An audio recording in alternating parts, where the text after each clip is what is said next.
friends, neighbors, and of course, the YouTube comments section. Hello, and welcome back. Are you guys ready for a non-audio-visual electrical project? No?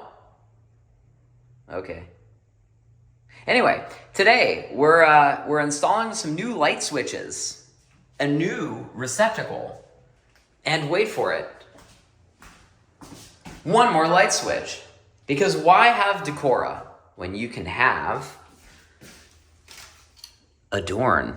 Ooh, nice. Stayed at a hotel a couple months ago that had these, and because I'm a crazy autist, I had to pull the cover off the wall to see what they were because they were very, very cool, and they're square.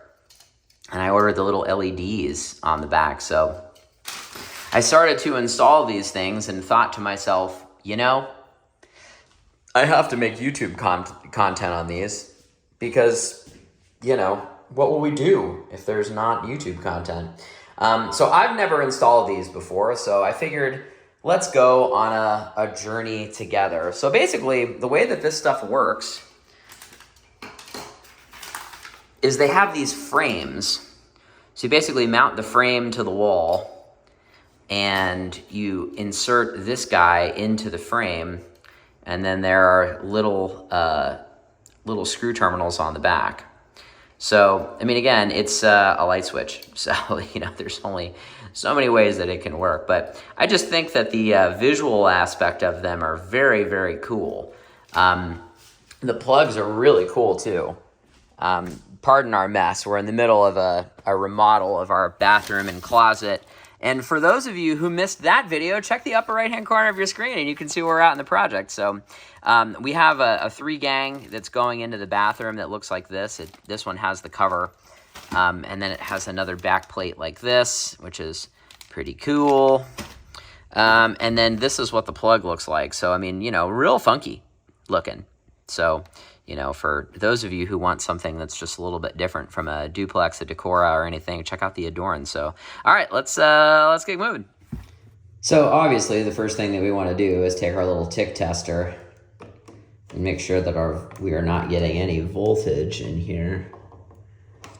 And we're not. So we'll pop this old, crusty, nasty-looking light switch out. So because we're just going to throw this away, and especially because we're not replacing it with the same model, I find it easier just to cut these, and so that you don't have to goof around with that. We'll get this thing out of here and we'll get the wall plate installed. All right, so now our frame is installed. So all I did was put a little piece of electrical tape, which I know you can't see, as the load side of the switch, so that when we jumble all the wires up, you could keep them straight. So all I'm gonna do right now is take a Wago and tie my grounds together because there's a ground on this frame. We'll tuck those back in and then we'll hook the switch up. Alrighty, moment of truth.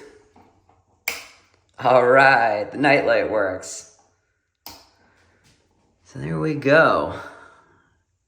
So all I'm gonna do now is just click this thing back into place.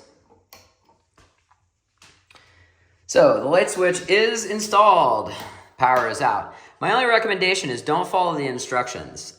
They want you to, once the plate is in, this frame is in, to snap the switch in, but it's a little difficult, especially with Romex on the background. So my advice to you guys is don't install the frame first. Take the frame off, click the switch into the frame, and then install the whole thing. That was way easier. There was some pretty scary cracking sounds happening when I was putting that thing in. So, you know, there's my advice. So on to the receptacle and the 3-bank. All right, so on to the receptacle. Now we just need to make sure on this that we specify the line and the load side. So when you're doing a GFCI, it's important that you don't wire it backwards. So, you know, if you're looking at this, it does have 4 wires, 2 hots, and 2 neutrals. So the hot side coming from the breaker box is the line, and then feeding the other receptacles is the load portion. Same terminology exists in light switches and breakers, just basic in and out, if you think about it like that.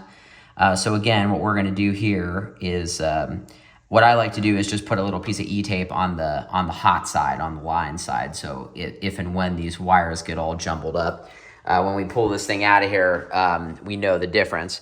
So again, looking at our outlet here, I'm going to mount this into the frame first and then put the frame into the wall and see how our results work for that. The other thing is if you need to take this out once it's installed, you do need to take it off as an assembly anyway, so I don't think there's any harm in just wiring the outlet into the frame and then wiring that all in, so stand by. All right, outlet's done. On to these guys. All right, moment of truth. 2 oranges. Your landing gear is down. So let's see, does GFCI work? Yes, it does. Hooray! All right, now on to these guys. So I guess before we do this, we need to just double check. So this middle one is the light. This guy is the fan, and this guy is the light. So we'll need to put the night light modules in these two. Well, we've got this wired up. So I should say that I actually made a mistake on the other one. So the switches have 3 contacts on them, where the black screw is hot. This one, this brass nut that's on this, or this brass screw that's on this terminal says 3-way, and on the other side of it, it says 1 pole. So I wired the closet up in the 1 pole configuration, thinking of it's not a 3-way switch, and it turns out that when I shut that off, the switch was reversed. So because I'm a crazy person and this needs to be on and that needs to be off as far as the rocker switch goes, I rewired it and it works fine. So one of the things that I've been messing with here for the past half an hour is on that particular switch, I can't get the nightlight to work. So I tried swapping the LED out, but I'm wiring it exactly the same, and it just isn't working as the closet switch. So I just wired it so that it has the hot contact, and then I pulled this bundle of wire apart on the neutral bundle that's in here. So it is just wired in an always on kind of configuration, but I think it's fine. So anyway, I'm gonna get this cleaned up and we'll close out the video. Well, we are all set. And man, look how nice that looks. I think this is way cooler. I mean, and again, well, hold on. I'm gonna beat you to the punch, YouTube comment section. I know I'm not an electrician. I'm sure that at least one of you is gonna say that. So, but I am a sort of pseudo-electrician in my other power distribution videos, etc. So I gotta tell you, these Adorne switches and receptacles are very cool looking. I think that anybody that walks in here is gonna definitely give a, whoa, what's that? Again, it's a little weird that I can't get this stupid switch to work, or the stupid LED light to work. The closet one works completely fine, so I just don't have the cover for this, but this one works completely fine.